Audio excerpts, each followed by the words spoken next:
Hey there, everybody. It's your good buddy Rue.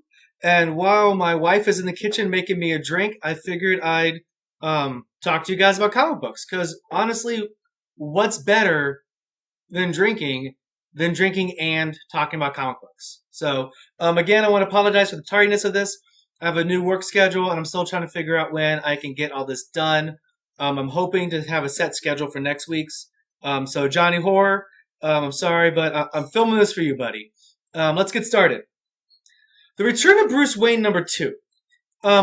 Usually I don't do middle parts of limited series, but I want to bring this up because I hated issue 1. But this one, like issue 1 had the same problem that most DC issue 1s have right now, where they're not new reader friendly. In issue 1, not only did you have to even pretend to understand Final Crisis, which anybody out there who says you understood it, you're a liar. But you also had to be reading Batman and Robin right now, and I think even Booster Gold. So issue 1 was a clusterfuck of stupidity. It was. I'm sorry, but I am so surprised how much I liked issue 2. This was awesome. From the art to the story to even like the way they started introducing explanations. Unlike last month, I'm looking forward to next month. It's very weird when the second issue of a series makes you actually like it more than the first one did, but that's this. Green Lantern Corps #48. This is a big week of surprises for me because based on Teen Titans and Exiles, I did not expect for me to last long with the Tony Bedard, however you say his name, Green Lantern book. I really have not been impressed with him at all. But 48, very good, compelling story. It didn't retell Blackest Night. It actually used the information moving forward. If this keeps up, I was going to drop the book at 50 if the storylines were stupid. So far, if this keeps up, if this is a vision of things to come, as they say, I'm going to be sticking with this way past issue 50. Good job. Moving on to Marvel. Savage She-Hulks #3. This is a tie-in to Fall of the Hulks. And I know I harp on this. Fall of the Hulks has been it's just awesome. I don't understand any of the hate on this. And these 3 issues were a really good introduction for me. I know she's been around for a bit longer. To Bruce Wayne. Bruce Banner's daughter. Wow.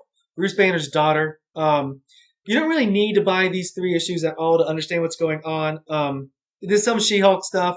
It was just a fun little series. If it's ever in a quarter bin or if you are bored at Barnes & Noble, go ahead and burn steal it while you're waiting for your wife at Old Navy. Thanos Imperative Ignition.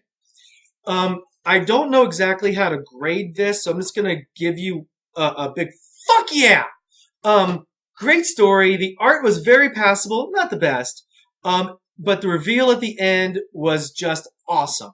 I love Marvel's cosmic books. It's a shame that we're not sure if Guardians or Nova is coming back at the end of Thanos Imperative, but good book.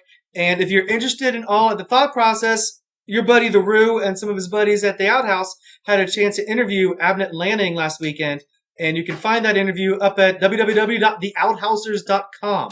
Spell it like it sounds. Greatest comic book website in the known universe. And that includes the Cancer universe. Thunderbolts, issue 144. Now, everybody else, if you want to hit mute for a second, this is a personal message of Jeff Parker. You have sucked in your run of Thunderbolts for the past couple months. I've stuck with you because I have every single one of these books. But you have your own team right now. You're starting a fresh run, fresh new storyline. If you fuck this up, I will find you and I'll punch you in your neck. Luckily for you, this book was actually the first time I've ever been impressed by you, Jeff Parker. I'm sorry to say, so far I found you very overrated. Very, very good book. The art was kind of boring, but just the introduction of characters, and Luke Cage having the same disgust with his teammates that the internet seemed to have when it was announced, like with Crossbones, Juggernaut. Like the way Jeff Parker wrote Luke Cage's disgust, either he would read the internet or he actually knows how fanboys feel. Marvel, this is a personal message from me to you. I know it's coming up in Captain America. I read the last page of this. And if you turn Zemo back into an evil douchebag, Marvel, all of you at Marvel, I will find you and punch you in your neck. Moving on. Secret Avengers #1. I just have to say one thing. man, the hype machine hit this book like a ton of bricks. I'm not saying that it was a bad book, but after months and months of teasers and everybody wondered, ooh, Brubaker, he's gone. Reality came and said, shut up. It's a comic book. Again, it's not a bad book, but it's not as good as we all wanted it to be. I liked it, but first of all, Captain America or Steve Rogers, whatever you go by now. When you're being followed after using a covert ops and your line is, oh, well, we got in and out, nobody's following us, it makes you look like a ponce. I'm not saying you're dumb, but you're a fucking idiot. Again, good book. I'm going to keep going with number 2. It has Moon Knight, Ant-Man, Beast, and Nova in it. Did we not think I was going to keep reading this? Highlights of this book. If you haven't read it yet, Moon Knight and Ant-Man working together and their recruitment into the Secret Avengers. There's some good writing in here. This is me threatening Marvel Week, apparently. Brubaker, if you ignore all the character development of Nova and turn him back into a douchebag, I'm gonna find you and punch you in the neck again. It might be the second time since you work at Marvel and I'm still punching people in the neck for turning Zemo evil. Just putting that out there. Watch your necks. Finally, Northlanders number, I think, 28. I really like Northlanders for the most part. This has so far been the best storyline. At the end, 8 of 8. If you've never read Northlanders, or if you read a couple storylines and didn't like it, remember, this is an anthology book. Each storyline is basically standalone. Pick up this trade. I don't think you'll be disappointed. So, Northlanders, yay. Most of the books this week, yay. Couple things. I've noticed I've started getting criticized for liking too many things.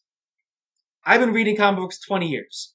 I've gotten to the point that I'm not going to keep reading books I don't like. I will criticize an individual book. But if I criticize a book for 3 months in a row, it's my fault for just to keep reading it. So, I don't like too many things. I've dropped the books I don't like. That's what you need to do. If you find yourself picking up books that you hate month after month, don't blame me, don't blame the internet, don't blame DC or Marvel for you not liking it.